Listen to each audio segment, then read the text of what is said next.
What's up all, welcome back to my channel. Today I'll show you the Mediatek Universal tool to unlock FRP factory reset in safe mode and normal mode. And as you see, you can download the tool from the description below and extract the zipped file. I'll tell you the zipped file password later in the middle of the video. Be patient until I tell you the extracting password.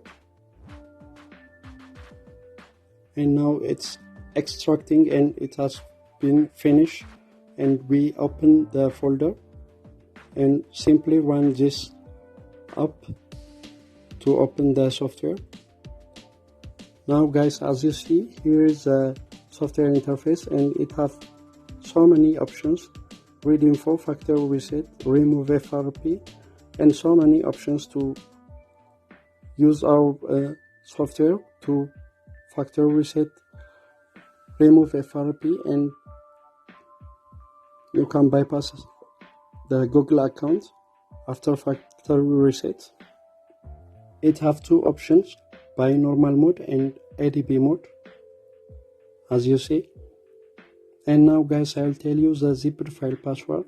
The zipped file password is 1 up to 5. It means 1, 2, 3, 4, 5.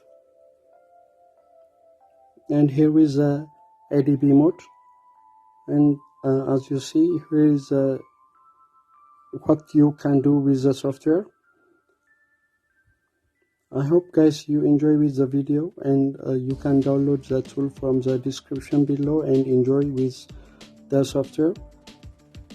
And thanks for watching. Keep in touch.